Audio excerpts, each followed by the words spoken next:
大家還記不記得特朗普之前一直在喊要用 F-15EX 替换 A10，幾年的時間裡 A10的退役計劃被提了又撤，撤了又提，國會跟空軍打了無數場拉锯戰，預備役部隊提心吊膽過了好幾年，不知道自己明天還有沒有飛机飛。到了2026年7月29日，密苏里州怀特曼空軍基地飞了40多年的 A10的一支預備役部隊第442戰鬥機聯隊等來了空軍的最終答案。A10必須退，只是替換 A10的不是 F-15EX， 而是 F-15E， 一架早就不生產的飛機。特朗普喊了這麼久，用新飛機換老飛機，到了真正落地的這一刻，換來的卻是老飛機。為什麼差了這麼多 ？F-15E 能夠替代 A10 嗎？A10 退役這場拉锯戰，美國國會和空軍已經打了10幾年了。從2014年開始，國會就在國防授權法案裡一次次寫入保護 A10 的條款。空軍每次提出退役計劃，國會就一巴掌拍回去。空軍的理由很簡單 ，A10 確實很強大，但是它只適合無對抗環境，打打阿富汗塔利班還行，但是未來要打的是高強度对抗戰爭 ，A10 飞得太慢了，根本沒辦法在太平洋戰場上活下来。碰上现代那些防空系統，估計都活不過10分鐘。要打高端戰爭，就別抱着冷戰遺產不放了，趕緊把 F-35、F-15EX 這些新裝備拉起來才是真理。但國會不買賬，理由也很充分。A10 是地面部队的替身保鏢，伊拉克、阿富汗20年反恐戰爭，多少人是靠着头顶那门30毫米炮活下来的？你空軍說換就換，換上来的東西能不能用，你沒辦法保證完美替代，就別想讓 A10 退役。雙方就這樣來回拉扯，直到2022年底，情況第一次出現鬆動。在2023財年的國防授權法案裡，國會終於鬆了口，允許空軍退役21架 A10，這是21世紀以來第一批被正式送進墳場的疣豬。但21架只是開始，空軍想要的是全部。2023年又批了42架，2024年再批56架，一步一步，空軍退役請求越提越大。到2025年，空軍在2026財年預算中提出了一個激進的方案，一口氣退役全部162架 A10。但國會又出手了，你們空軍可以繼續退役 A10，但必須保留至少103架。想要把 A10 全退了，就證明一下 F-35這些戰機也能提供近距離支援，完全能頂替 A10執行任務。空軍還沒來得及證明 F-35的實力 ，A10又在中東戰場上證明了自己的含金量。史詩怒火行動爆發後 ，A10被推上了对阵伊朗的最前線，在霍爾木兹海峡大发神威。先是打快艇，伊朗上百艘高速快艇在狹窄海峡裡穿梭，驅逐艦追不上，戰鬥機看不清 ，A10慢悠悠飛過去，30毫米機炮一掃，快艇直接解體。然後是打無人機，伊朗的沙赫德無人機滿天飛，用導彈打，一發幾10萬美元。用 A10的機炮打，一發炮彈幾10美元，划算到離譜。最重磅的還是營救飛行員。4月初，一架 F-15E 在伊朗境內被擊落 ，A10飛過去，在救援區域上空盤旋數小時，壓制地面火力，直到直升機把飛行員撈走。哪怕 A10在此期間被伊朗防空火力擊中，受損相當嚴重，但飛行員依然能夠駕駛這架傷痕累累的飛機飛出伊朗控制空域，然後安全彈射。這戰績拉出來，誰也不能說 A10沒用了。所以空軍立馬做出了調整。空軍部長特洛伊梅克宣布，要讓 A10繼續服役到2030年，這就是 A10現在所處的狀態，一架早被判了死刑，但刑期被不斷延長的飛機。至於什麼時候行刑，就看他留下的任務到底誰能接上。就在7月29日，美國給出了一個意想不到的答案 ：F-15E。據戰區報道，最後2支仍執行 A10任務的作戰部隊，一個是密蘇里州懷特曼基地的第442聯隊。另一個是喬治亞州穆迪空軍基地的一支現役中隊。現在美國空軍已經決定，第442聯隊的 A10站好最後一班崗，延長服役到2030年。隨後24架 F-15E 戰鬥機將進駐懷特曼，無縫接管第442聯隊。看起來似乎是要用 F-15E 頂上 A10的缺口了。但問題是 F-15E 能接過 A10的任務嗎？其實 F-15E 不是沒做過近距離空中支援的任務。2002年3月，蟒蛇行動期間，第335遠征戰鬥機中隊的 F-15E 就在阿富汗為地面部隊提供過近距離空中支援。當時他們被要求把彈藥投放在距離友軍非常近的位置 ，F-15E 依靠機組協同和精確制導武器完成了這場高風險打擊。但是能做和擅長不是一回事。我們來看2款戰機的區別。首先就是機炮 ，A10的核心武器是30毫米 GAU-8A 復仇者7管轉管機炮，射速每分鐘3900發，備彈約1200發。而 F-15E 的機炮是20毫米 M61A1 火神，射速差不多，但口徑差了整整10毫米。30毫米能打穿坦克頂部裝甲，20毫米只能打輕裝甲和軟目標，威力差了一個量級。其次是速度與制空 ，A10的最高時速只有大約675公里，慢，但慢有慢的好處，燒油沒有那麼快，能在目標區上空待幾個小時不用走。地面部隊呼叫火力支援的時候，它大概就在頭頂蹲着。反觀 F-15E 最高時速能飆到 2.5 馬赫以上，從基地起飛幾分鐘就能趕到戰場，但到了之後能待多久？在低空低速狀態下，大概30到60分鐘就得去找加油機。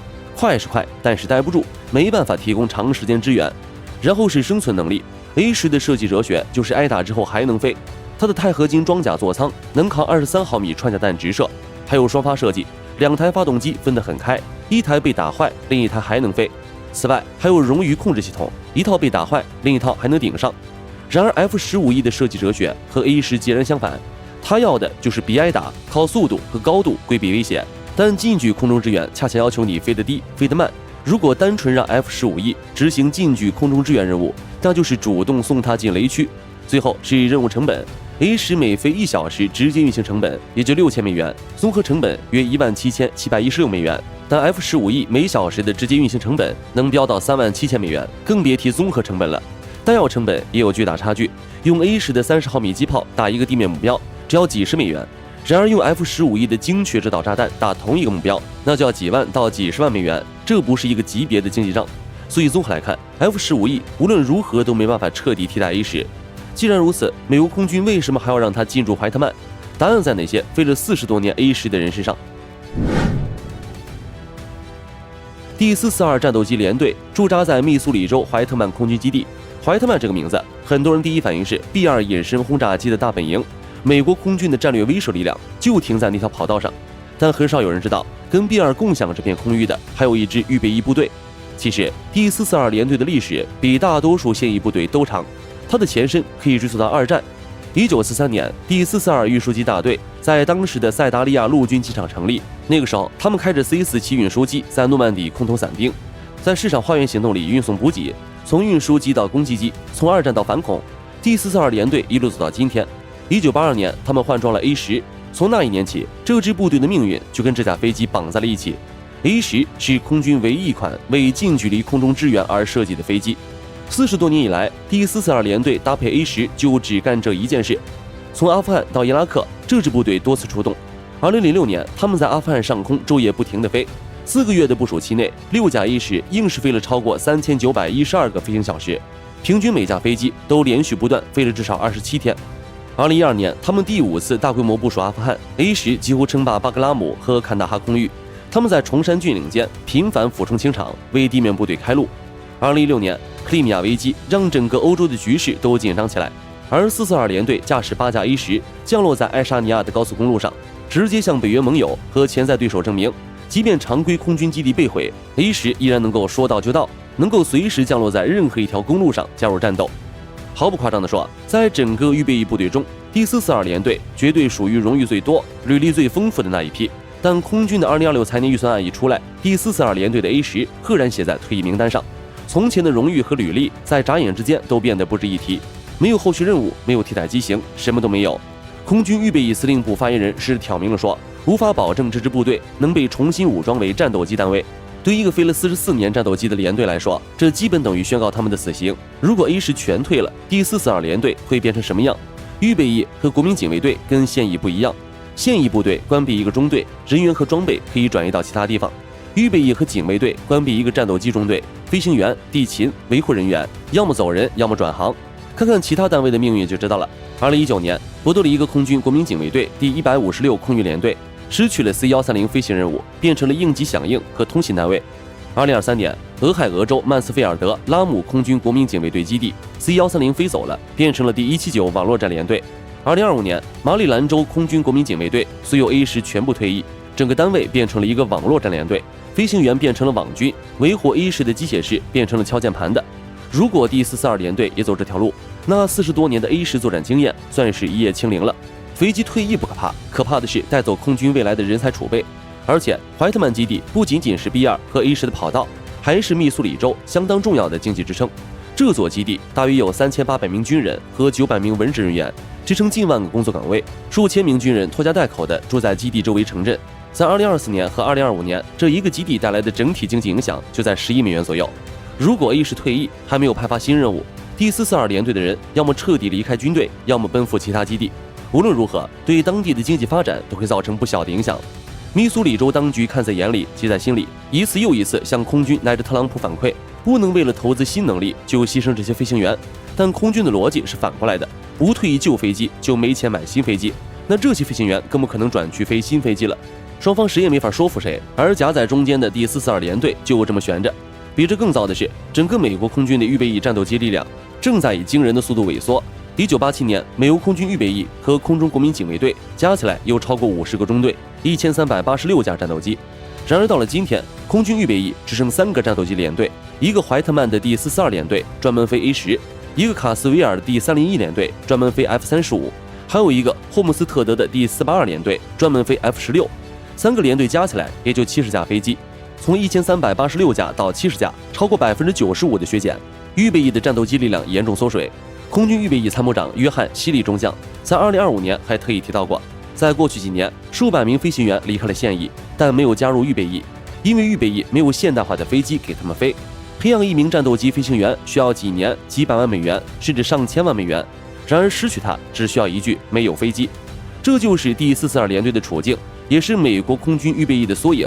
如果 A10全部退役，卻不給這些部隊安排新的飛行任務，美國失去的就不只是幾架老飛機，而是一整批可以在戰爭時期迅速擴充现役力量的人才。所以到了7月29日，當空軍給出最終答案時，真正被保住的並不是某一種近距離空中支援能力，而是第442聯隊這個組織本身。而且這次換裝解決的也不是單純的飛機替代問題，而是美國空軍正在進行的一次整體紀律重組。4月的时候，空軍扔出了一顆炸彈。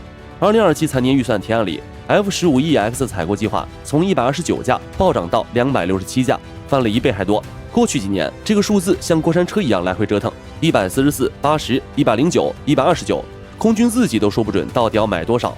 現在突然暴漲到267架，中間肯定有問題。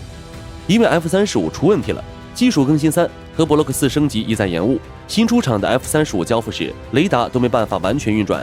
美國空軍不能坐在那裡等所有軟件和硬件問題慢慢解決，老舊 F-15C 必須退役，國民警衛隊還需要新的防空飛機。在這種情況下，已經成熟、航程大、載彈量高，還能迅速交付的 F-15EX 就成了補充戰鬥機數量最現實的選擇之一。隨着更多 F-15EX 進入現役和國民警衛隊，一批現有 F-15E 就能夠被釋放出来。美國空軍目前擁有大約218架 F-15E，但空軍計劃長期保留的數量只有大約99架。原因在於 F-15E 機队本身也分成不同批次，一部分使用較老的 F-100PW220 發動機，另一部分使用推力更強的 F-100PW229 發動機。美國空軍準備優先保留狀態較好、性能更強的後期批次。那些不再由一線現役部隊長期保留的 F-15E， 其中一部分仍然具備相當可觀的飛行壽命，把它們直接送進飛機墳場是一種浪費，轉交預備役和空中國民警衛隊反而能夠繼續發揮價值。懷特曼即將獲得的24架 F-15E 就是這條換裝鏈中的一環。最前沿的部隊獲得新飛機，預備役獲得仍然具備作戰能力的舊飛機，而 A10這種專用攻擊機逐步退出體系。從飛機性能上看 ，F-15E 不是 A10的直接接班人。A10留下的任務缺口依然存在，只是美國空軍選擇不再用一架专用攻擊機去填，而是用 F-15EX、F-35、無人機、遠程火力以及完整的空中作戰體系共同分擔。而 F-15E 真正接替的是第442聯隊繼續飛下去的資格。好了，本期視頻到這裡就結束了。大家認為美國設計的空中作戰體系能否補上 A10的任務缺口？歡迎在評論區留下你的見解。感謝大家的觀看，記得點讚、關注、加分享。我們下一期視頻不見不散。